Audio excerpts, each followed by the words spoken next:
안녕하세요. 저는 올해 결혼을 앞두고 있는 30대 예비 신부입니다.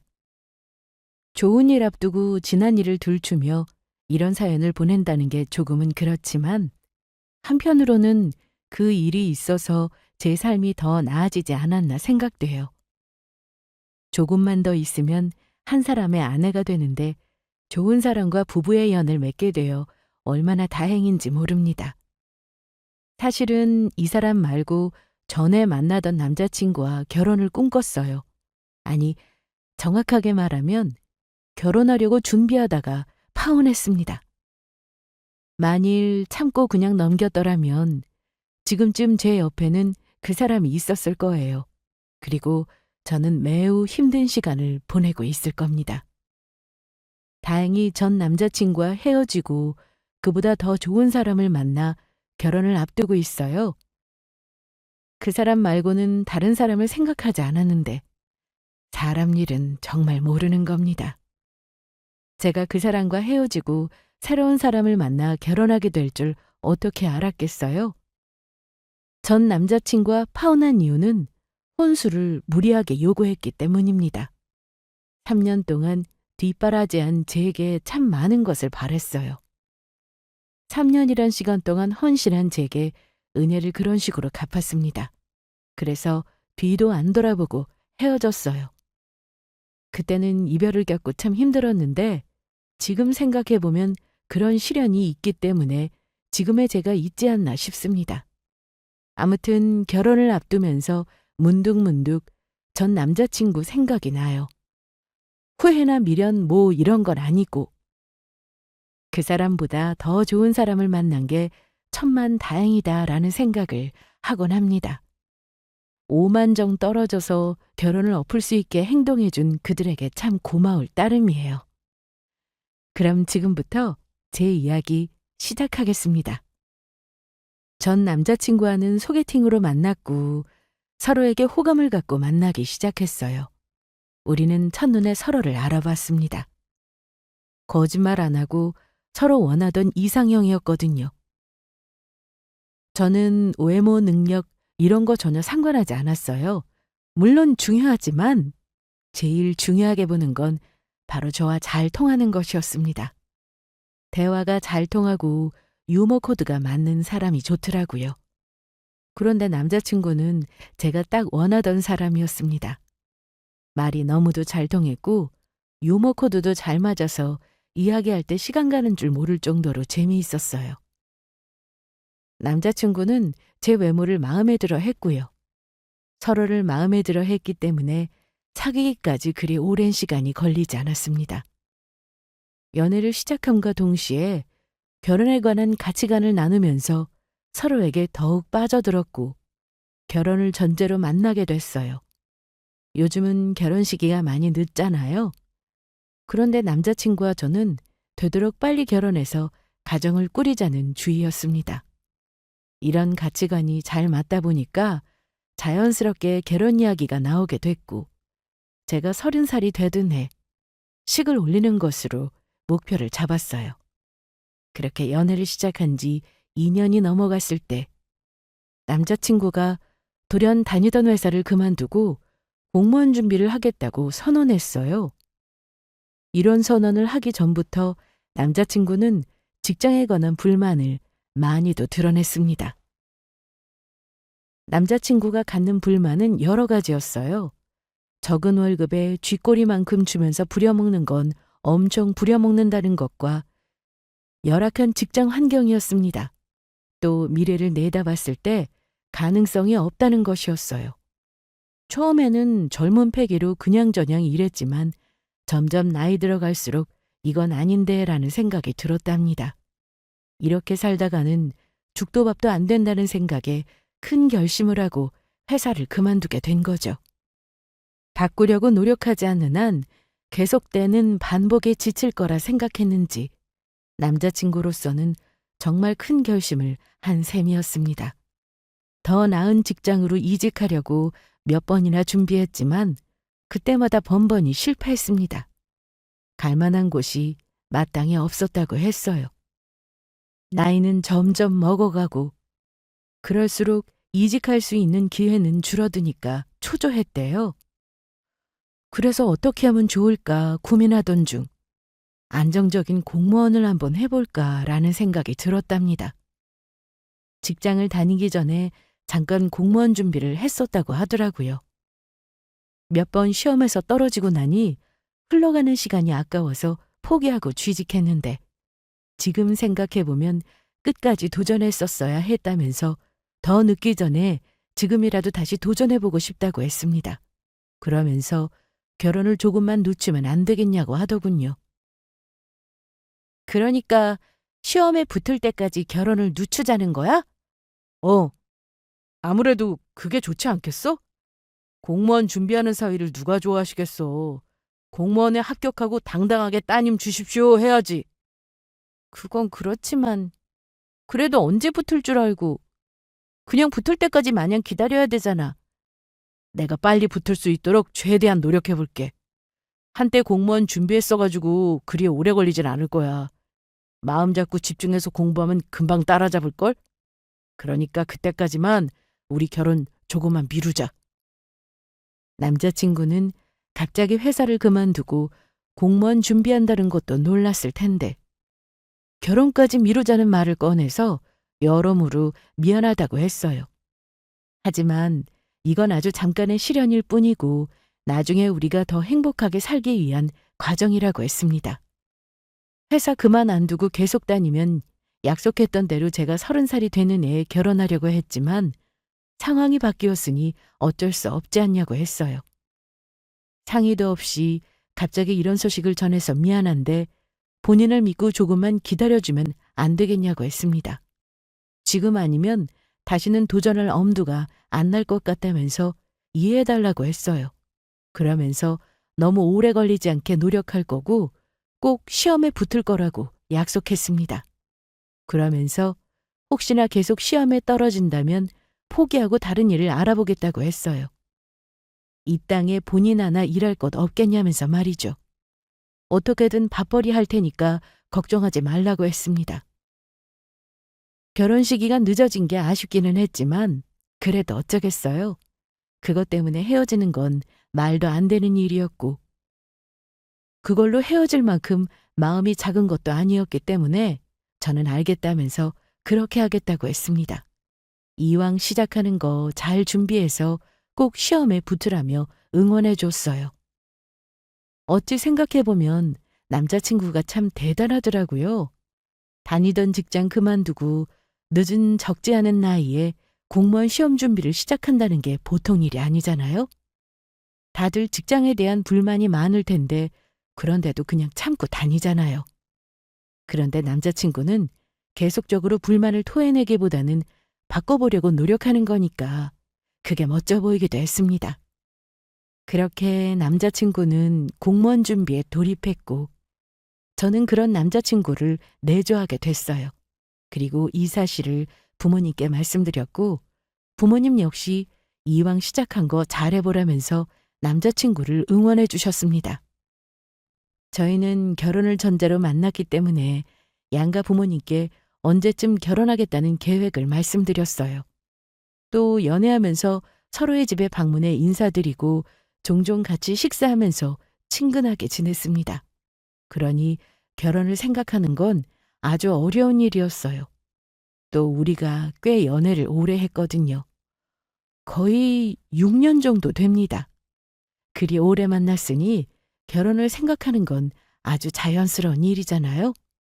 물론 오래 만났다고 다 결혼하는 건 아니지만 시간이 흐르면 흐를수록 더욱더 많이 좋아지게 됐고 결혼에 대한 가치관이 잘 맞다 보니 언젠가 우리는 결혼하게 될 거라 생각했습니다. 그런데 아니더라고요. 남자친구가 공무원 시험 준비를 시작하면서 우리의 운명은 달라지게 되었습니다. 제가 3년 동안 돈 한 푼 못 벌고 시험 준비만 하던 남자친구를 뒷바라지하면서 먹여 살렸거든요. 그런데 시험에 딱 붙고 나니까 사람이 확 달라지더라고요. 그때 알았죠. 사람 일은 정말 모르는 거구나 하는 걸요. 처음부터 남자친구의 뒷바라지를 자처한 건 아닙니다. 어쩌다 보니 그렇게 되어 있더라고요. 뭐야? 얼굴이 왜 이래? 공부한다고 끼니 거른 거야? 얼굴이 헬쑥한 게 저번보다 살이 더 빠진 것 같은데? 아무리 공부하는 게 중요해도 밥은 잘 챙겨 먹으라고 했잖아. 걱정시켜서 미안해. 나도 잘 챙겨 먹고 싶은데 지금 내 형편이 어렵다 보니까 끼니를 다 챙겨 먹는 게 조금 그렇네. 뭐? 그게 무슨 소리야? 아니, 나는 벌이가 없잖아.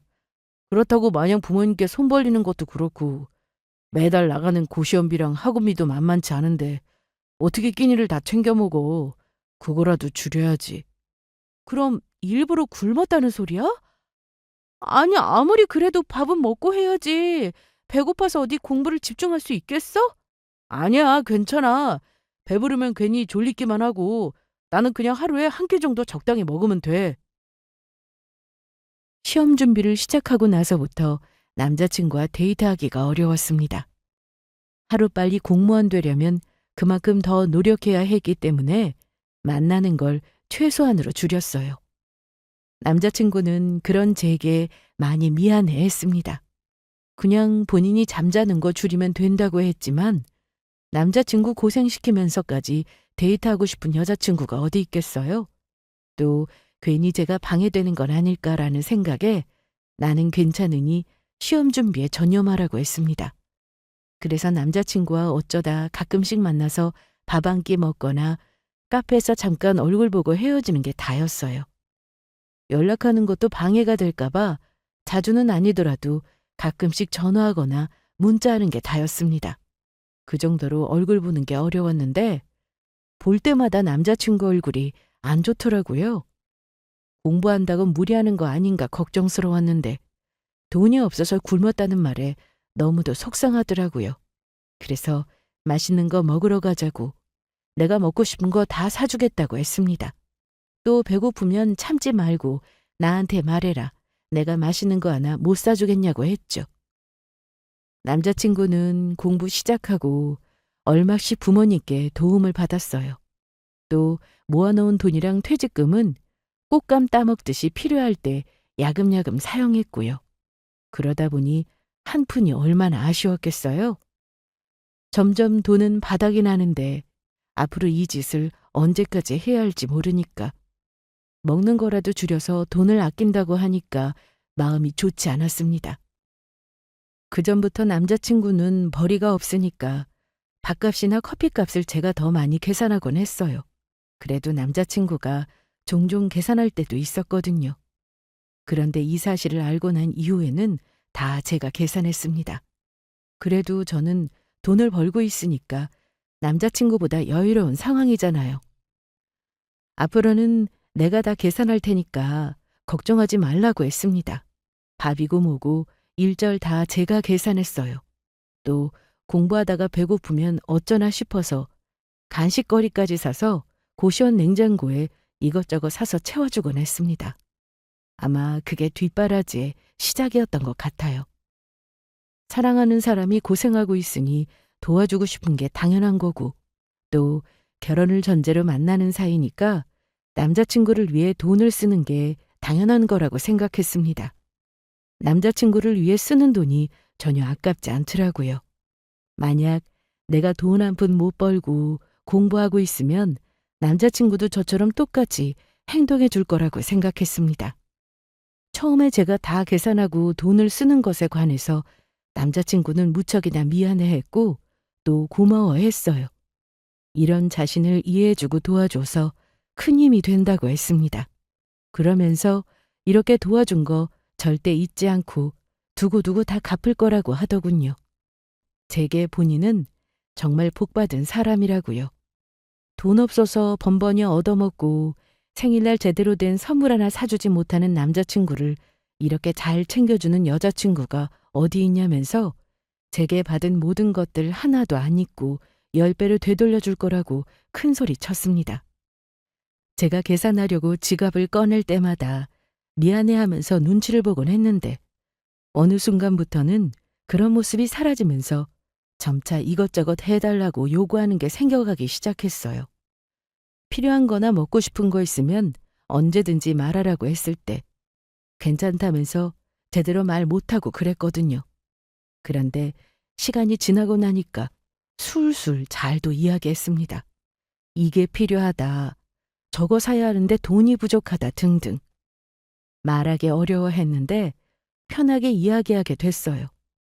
가끔은 제게 많은 도움을 받으니까 괜히 멋쩍었는지 나중에 잘 되면 몇 배로 다 돌려줄 거다. 도와준 거 하나도 안 잊고 기억하고 있다. 우리가 남도 아니고 결혼할 사이인데 서로 어려울 때 이런 거 하나 못 도와주겠냐는 소리를 꺼냈습니다. 저는 아무런 말도 안 했고 눈치 준 적도 없는데 말이죠. 본인이 먼저 그렇게 말할 정도로 어느새 제가 도와주고 있는 비중이 꽤 많았습니다. 사랑하는 그 마음 하나로 남자친구를 열심히 뒷바라지했어요. 뒷바라지가 버거워 무리됐다면 어려웠겠지만 다행히 그 정도는 아니어서 제가 할 수 있는 건 최대한 해주고 싶었습니다. 남자친구의 엄마도 그런 제게 늘 고마운 마음뿐이라면서 저를 좋아해 줬습니다. 내가 너한테는 늘 고맙고 미안한 마음뿐이야.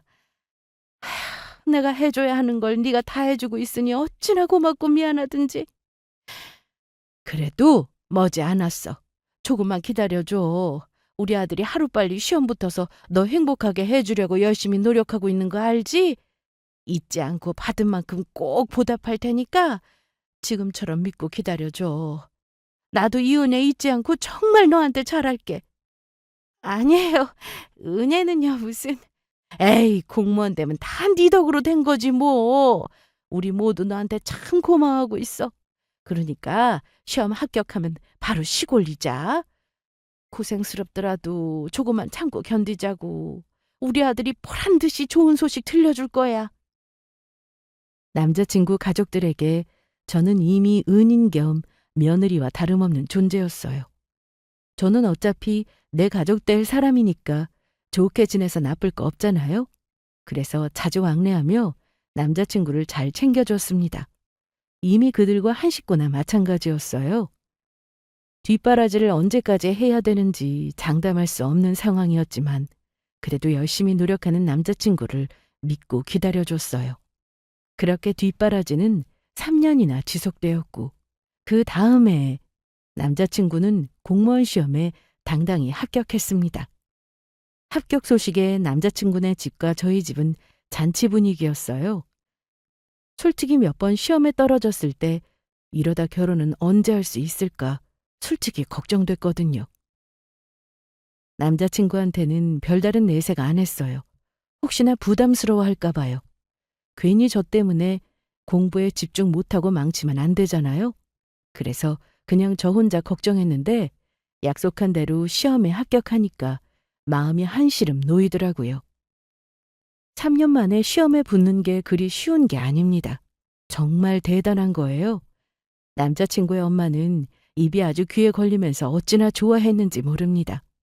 동네방네 다 소문내면서 우리 아들이 한다면 하는 애라고 틈만 나면 자랑하고 다니셨어요. 이제야 제 앞에서도 어깨 쫙 펴고 큰 소리 치셨고요. 거 봐라, 내가 뭐라 그랬어. 믿고 기다리면 꼭 좋은 소식 들려줄 거라고 했지? 이거 아주 보통 어려운 일이 아니야. 우리 아들이나 되니까 가능한 거라고. 다른 집 애들은 5년 넘게 준비해도 아직까지 합격 못했다더라.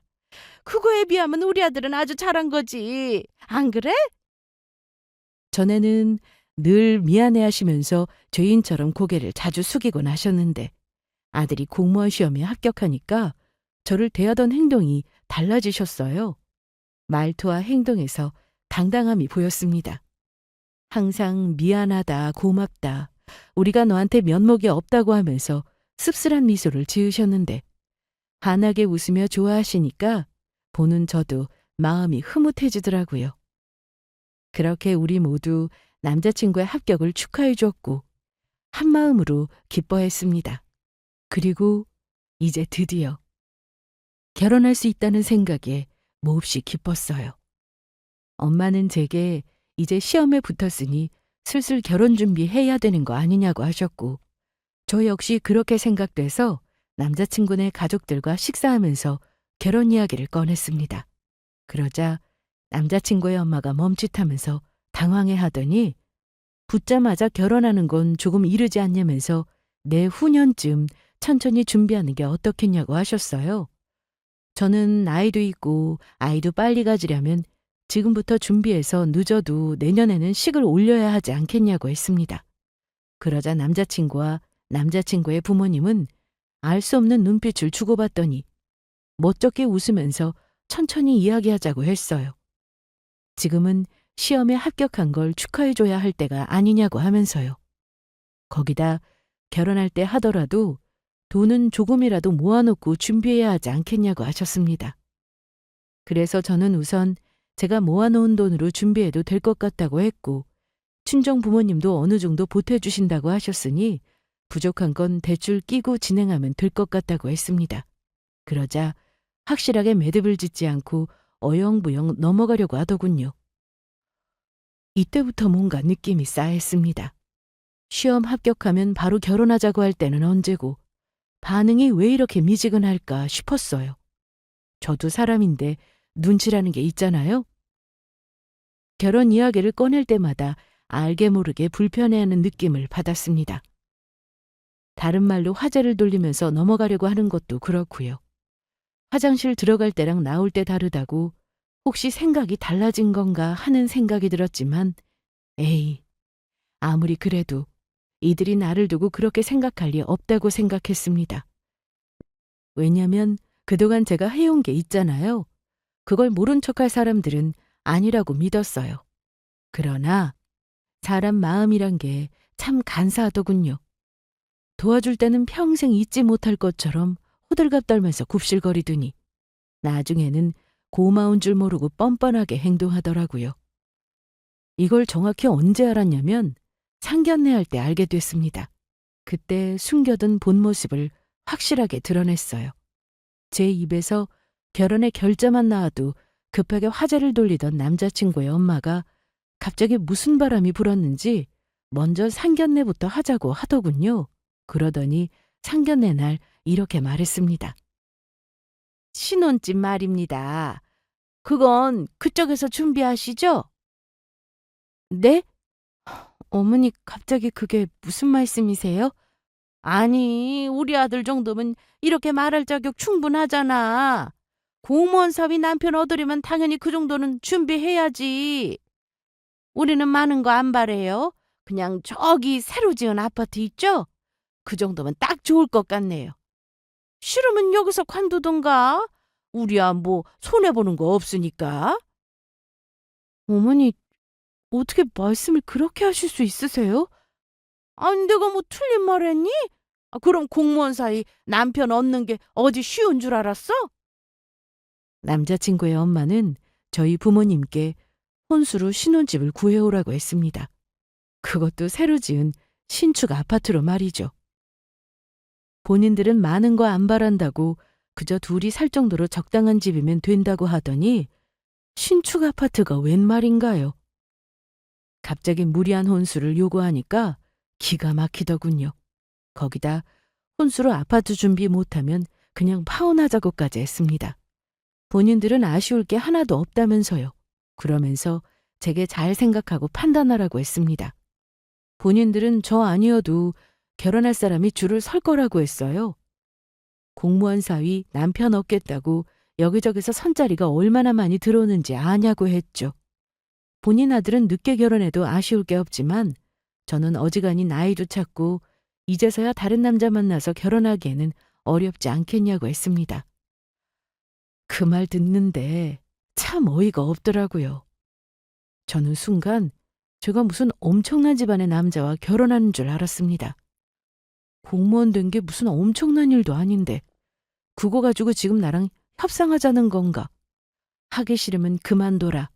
너 아니어도 아쉬울 게 하나도 없다는 식으로 나오니까 서운하다 못해 실망스러웠습니다. 그래서 어떻게 제게 그런 식으로 말할 수 있냐? 공무원 된 게 우리가 떠받들 정도로 대단한 것도 아닌데 그렇게 갑처럼 구는 게 맞냐고 했어요. 거기다 아들 공무원 준비할 때 어머님은 해준 거 하나도 없고 제가 다 뒷바라지 않았냐고 따졌습니다. 3년간 뒷바라지는 내가 했는데 왜 어머님이 그 공을 다 가로채려고 하냐고 이건 말도 안 된다고 했죠. 내게 미안하다, 고맙다. 이 은혜는 절대 잊지 않고 잘하겠다고 할 때는 언제고 공무원 됐다고 얼굴 싹 바꾸는 거냐고. 이렇게 앞과 뒤가 다른 사람이었냐면서 뭐라고 했더니 더 뻔뻔한 소리를 해댔습니다. 그동안 본인 아들 뒷바라지 해준 게 고마워서 일방적으로 파혼할 수 있었는데 이렇게 기회를 주는 거 아니냐고 하더군요. 어처구니 없는 남자친구 엄마의 말에 저희 부모님은 모두 입을 떡 벌리며 경악했습니다. 엄마는 참다 못해 그동안 우리 딸이 희생하면서 살신성인으로 뒷바라지 해줬는데 겨우 돌아오는 게 이거냐면서 어떻게 그럴 수 있냐고, 필요한 때 잘만 이용해 먹고 이제 버리겠다는 거 아니냐고 화를 내셨어요. 사람이 은혜를 입었으면 잊지 않고 갚을 줄 알아야 하는 거 아니냐. 이게 지금 은혜 갚는 거냐면서 뭐라고 하니까 우리더러 말이 안 통한다면서 더 이상 할 말이 없으니 혼수로 신혼집 구해올 건지 말 건지 생각해보고 그거나 말해달라고 했습니다. 그러면서 이만 가보겠다고 일어나는데 남자친구도 같이 따라서 일어나는 게 아니겠어요? 너무 어이가 없어서 너 지금 뭐 하는 거냐? 네 엄마가 이런 말도 안 되는 소리를 하는데 아무렇지 않냐고 했어요. 그랬더니 본인도 엄마와 같은 생각이라고 했습니다. 나도 엄마 말이 동의해. 그래, 네가 나 뒷바라지 해준 거 알아. 그래서 고맙게 생각하고 있고. 하지만 내가 도와달라고 강요한 거 아니잖아. 네가 먼저 도와주겠다고 한 거지. 뭐라고? 솔직히 내 말이 맞잖아. 내가 먼저 밥 사달라, 저거 사달라, 고시원비 내달라고 한 적 없어.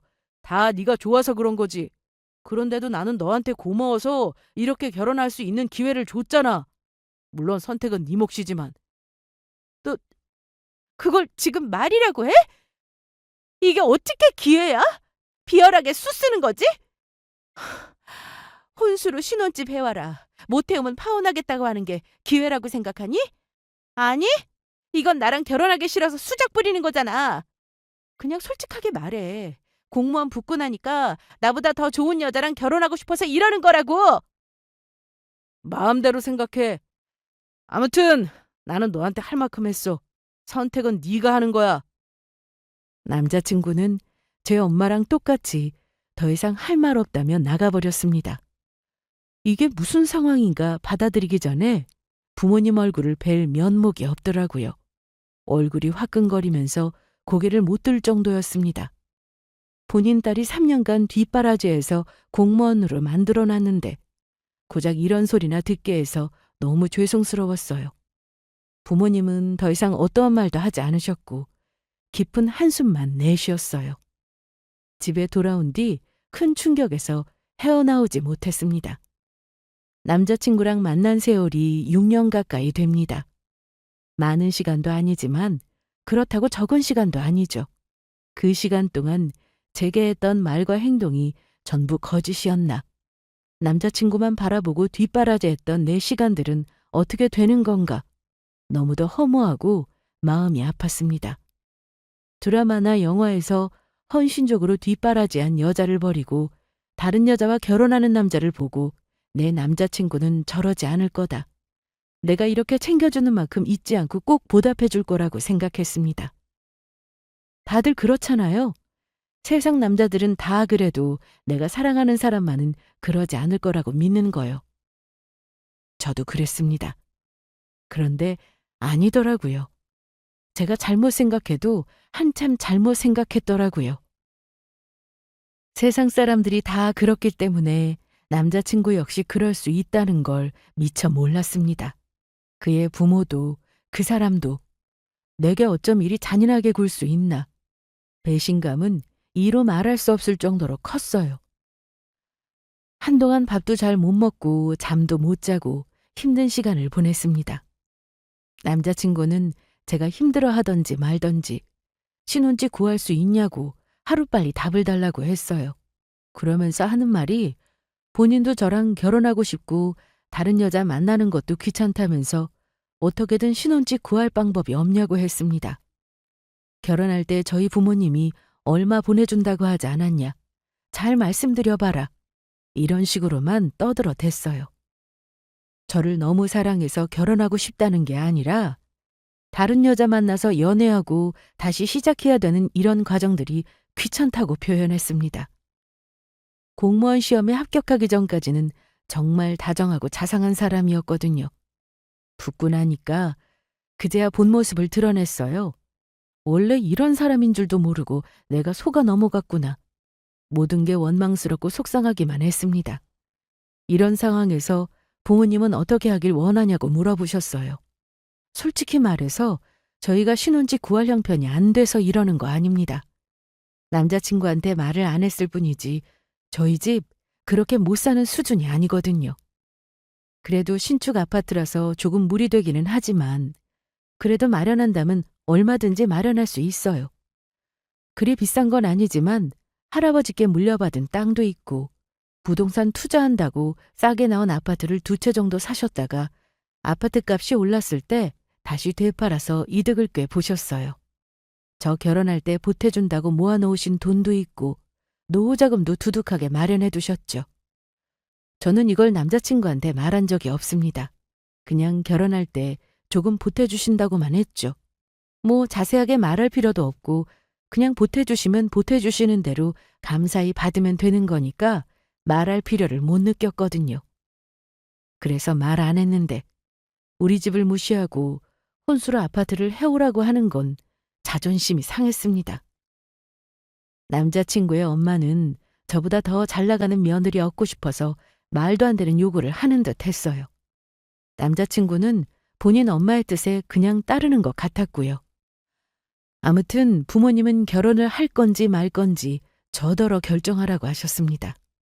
남자친구랑 결혼하고 싶다면 어머님이 말씀하신 신축 아파트로 신혼집을 마련해 줄 수 있다고 하셨어요. 그러나 부모님 생각은 그런 집안과 연을 맺어봤자 저한테 좋을 거 없으니 그냥 헤어졌으면 좋겠다고 하셨습니다. 끝까지 결혼하겠다고 고집부린다면 어쩔 수 없지만 이성적으로 현명하게 판단하라고 하셨어요. 다 큰딸, 때려서 말릴 수도 없는 노릇이고 부모가 인생을 대신 살아주는 것도 아닌 제 인생인데 제 뜻을 존중하고 싶다고 하셨습니다. 다만 그에 따른 불이익은 온전히 제가 감당해야 한다고 하셨죠. 부모님의 말씀을 듣고 저는 남자친구와 헤어지겠다고 했습니다. 사실 말도 안 되는 요구를 들을 때부터 결혼을 다시 생각하게 됐어요. 그간 만나온 시간이 있어서 감정은 다 정리되지 않았지만 배신감과 상처가 이루 말할 수 없을 정도로 컸기 때문에 결혼은 말도 안 되는 짓이라고 생각했습니다. 그런데 그냥 이렇게 끝내기가 너무 억울하고 허무해서 어떻게 하면 좋을지 고민하던 중이었어요. 부모님께 결혼할 일 없으니 걱정할 것 없다고 말씀드렸습니다. 파혼을 해도 제가 해야지. 그들에게 주도권을 주고 싶지 않았어요. 비싼 신혼집을 마련할 능력이 없어서 관두는 게 아니라 3년간 뒷바라지한 내게 그딴 식으로 행동하는 게 괘씸해서 그만두는 거라는 걸 인식시켜주고 싶었어요. 그래서 어떻게 하면 좋을까 혼자 끙끙거리던 중 아주 좋은 정보를 입수하게 되었습니다. 그건 바로 친구의 전화였어요. 야, 지금 네 남자친구 클럽에서 어떤 여자랑 놀고 있다? 근데 술 취한 여자 몸을 막 더듬고 몰래 다리 사진까지 찍었어. 네 남자친구 뭐야? 너희들 헤어졌니? 공무원 시험 준비한다고 제대로 놀지도 못하고 공부만 했던 남자친구. 합격하자마자 친구들 만나서 신나게 회포를 푸는 것 같았습니다. 저는 이렇게 마음고생하고 있는데 지는 아주 세상 신나게 놀고 있더라고요. 그 모습을 우연히 제 친구가 보게 된 거고요. 친구는 그 모습을 몰래 영상으로 촬영했고 제게 보내줬습니다. 그 추악한 모습을 직접 보라고 말이죠. 신나게 노는 것도 모자라서 술 취해 정신없는 여자를 추행하고 신체 부위까지 사진 찍는 꼴을 보니 참 가지가지 하는구나 싶었어요. 그러던 순간 아주 기가 막힌 생각이 딱 들었습니다. 저는 서둘러 클럽의 위치를 물었고 지금부터 그 여자가 어디로 가는지 놓치지 말고 확인하라고 했어요. 왜냐면 그 여자에 관해서 알아야 하니까요. 어디에 사는지 누구인지 정보가 필요했습니다. 그래야 신고를 하든 뭘 하든 할 거 아니겠어요? 서둘러 친구가 알려준 클럽으로 향했고 숨어서 기다리다가 술에 취해 비틀거리며 집으로 향하는 여자를 발견했습니다. 몰래 뒤를 쫓아 사는 곳이 어디인지 알게 됐어요. 다음 날 그 여자 집을 찾아가서 전날 클럽에서 무슨 일이 있었는지 기억하냐고 남자친구가 추행하고 촬영하는 영상을 보여줬습니다. 그러자 이게 뭐냐면서 깜짝 놀라더군요. 저는 술 취해서 정신없는 사람에게 이러는 건 엄연히 성추행이다. 또 허락 없이 특정 신체 부위를 사진으로 찍지 않았냐. 이건 그냥 넘어갈 수 없는 범죄라고 했습니다. 그러니 얼른 신고해야 하지 않겠냐고 했죠. 내가 이 사람을 조금 아는데 얼마 전에 공무원 시험에 붙었어요. 성추행에 몰래 사진까지 찍은 인간이 공무원이 된다? 이건 있을 수 없는 일이죠. 이 영상 내가 보내줄 테니까 증거로 쓰세요. 부족하면 증인도 있어요. 내 친구가 이 광경을 다 목격했거든요.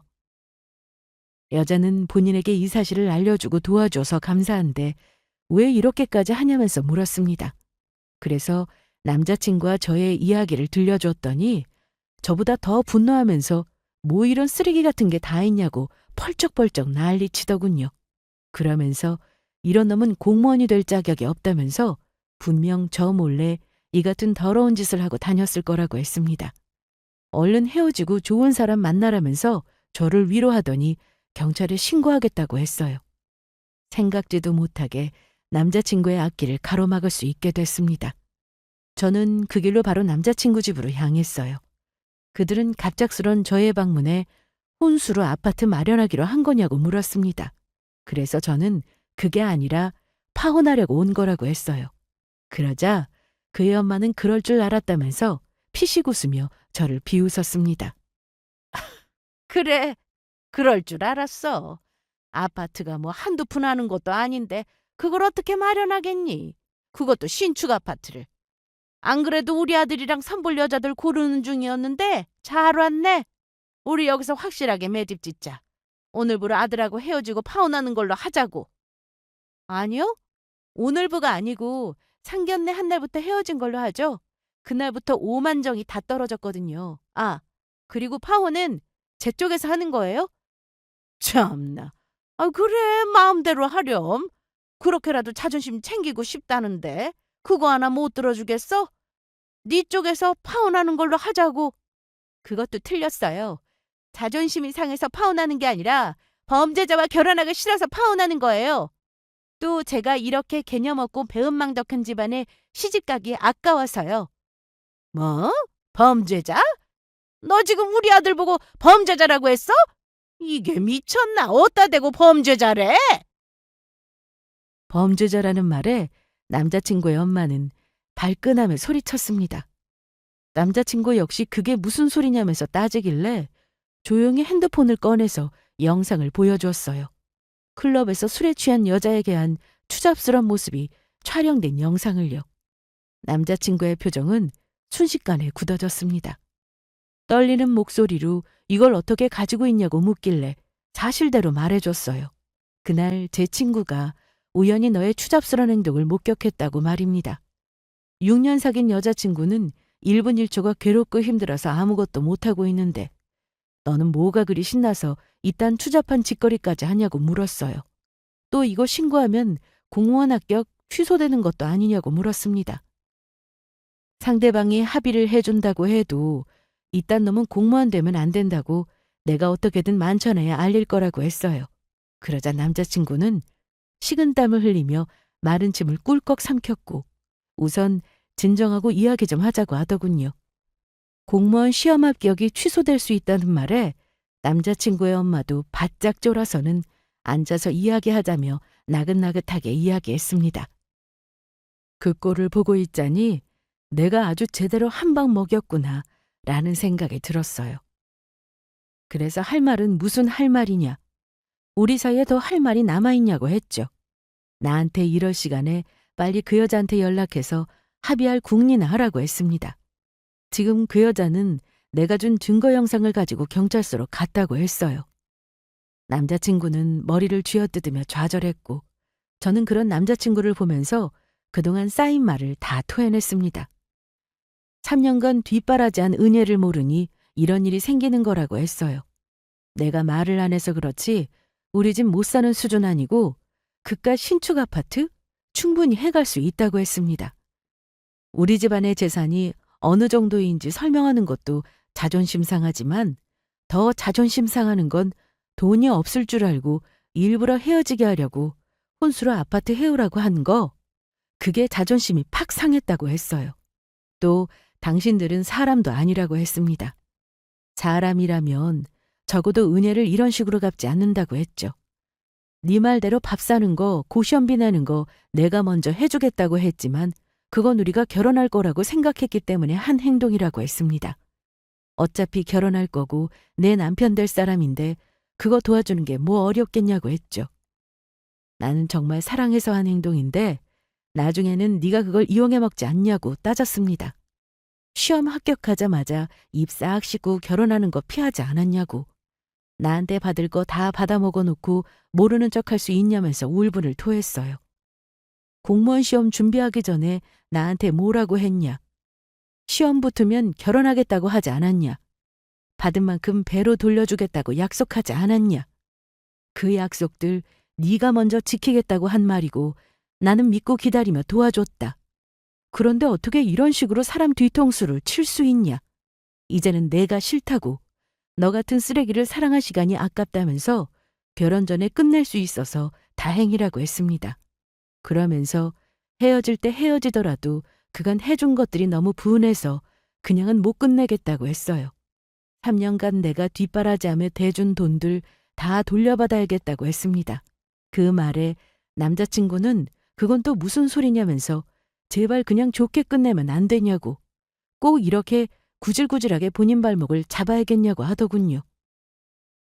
그래, 내가 잘못한 거 인정해. 하지만 그래도 우리 사랑했잖아. 끝나는 마당에 사랑하는 사람 발목을 그렇게 잡고 싶어? 솔직히 이건 정말 아니지 않아? 그리고 그 영상 가지고 날 협박하려는 모양인데 그러지 마. 요즘 세상이 어느 때인데 영상 같은 거 함부로 유출하려고 하냐? 그러다가 괜히 너만 잘못돼. 그거 유출되면 나는 뭐 가만히 있을 것 같아? 그래? 정말 후회 없겠어? 내 말 고분고분하게 듣는 게 좋을 텐데. 안 그러면 너 진짜 곤란해질걸? 공무원 되고 싶다고 열심히 준비했잖아. 겨우 붙었는데 채용 취소돼도 상관없나 봐? 취소가 왜 돼? 어떻게 붙은 시험인데 취소되게 둘 것 같아? 네가 아무리 이딴 영상으로 날 협박해도 소용없어. 협의하면 그만이야. 돈 싫어하는 사람 있어? 돈 준다고 하면 합의해 주겠지. 그럼 합격된 거 취소 안 돼. 과연 그럴까? 합의금만 받고 합의해 주지 않을 텐데. 남자친구는 모르는 게 하나 있었습니다. 그래요. 합의하면 모든 게 해결되죠. 하지만 남자친구 집으로 오기 전에 저는 그 피해 여성과 합의에 관한 이야기를 나누었어요. 그 여자는 제게 어떻게 복수하고 싶냐고 묻더군요. 이 영상으로 신고한다고 해도 합의하면 그만 아니냐고 했습니다. 그럼 저한테는 그리 속 시원한 복수가 아닐 텐데 바라는 게 있냐고 하더군요. 제가 원한다면 아예 합의를 안 해줄 수도 있다고 했습니다. 그래서 그럴 것 없고 합의하라고 했어요. 대신 합의할 때 저한테도 돈을 준다고 약속하면 합의해주는 걸로 해주면 좋을 것 같다고 했습니다. 솔직히 그 인간 공무원 못되게 막는다고 남는 거 뭐 있나요? 쥐꼬리만한 공무원 월급 받으면서 살든 말든 상관없습니다.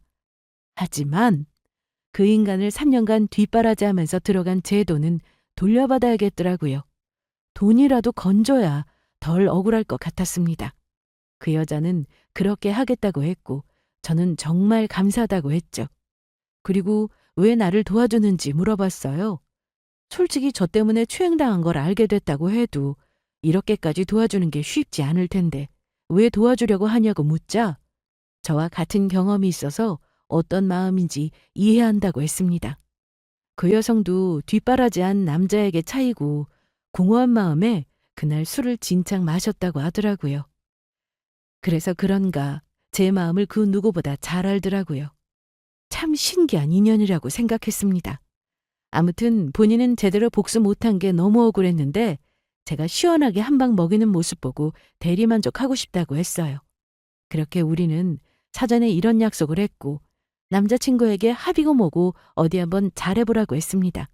네가 생각하는 대로 쉽지 않을 거라고 했죠. 남자친구는 합의하면 그만이니까 영상 가지고 협박할 생각 추호도 하지 말라며 다시는 찾아오지 말라고 했습니다. 그래서 누가 찾아오는지는 지켜보자고 했죠. 그리고 며칠 뒤 예상대로 남자친구와 그의 엄마가 저를 찾아와서는 무릎을 꿇고 싹싹 빌기 시작했어요. 왜 이러는지 다 알고 있지만 모르는 척 뭐 하는 거냐고 묻자 저한테 제대로 용서를 구해야 합의할 수 있다고 했습니다. 그러면서 뒷바라지 해준 저를 배신한 것에 대한 사과를 하기 시작했어요. 물론 진심 어린 사과는 아니었겠지만 그래도 결국은 사과를 받아냈습니다. 진심이든 아니든 남자친구와 그의 엄마에게 미안하다는 사과를 받고 나니 마음이 조금은 누그러지더라고요. 어쩌면 저는 사과를 받고 싶었는지도 모릅니다.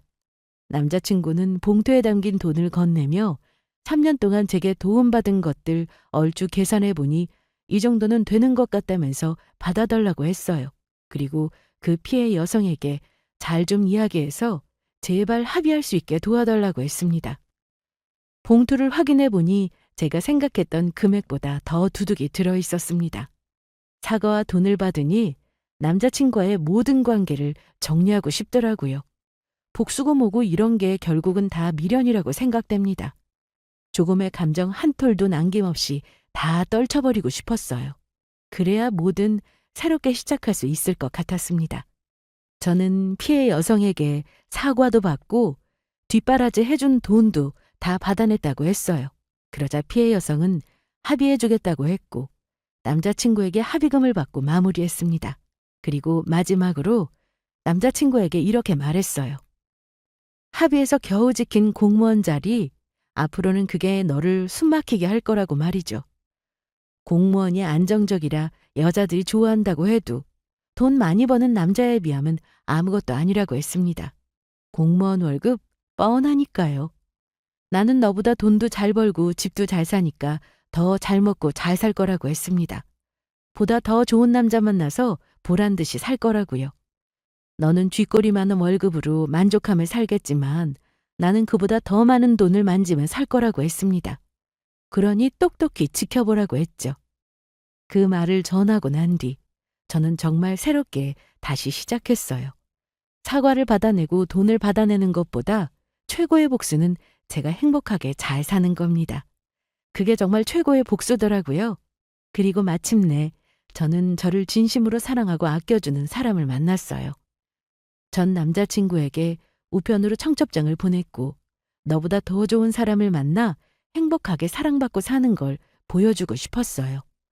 혹시라도 그 사람이 이 사연을 듣게 된다면 이 말을 꼭 전하고 싶습니다. 3년 뒷바라지 해준 사람을 버리고 돈도 다 뜯기면서까지 지킨 공무원 자리는 만족한지 행복한 삶을 살고 있는지 말입니다. 자신 있게 말하지만 저보다 더 사랑해주는 여자를 만나기 힘들 거예요. 그러니 평생을 후회하면서 자신이 만든 지옥 속에 살기를 바랍니다. 저는 지금처럼 이 행복을 유지할 거예요.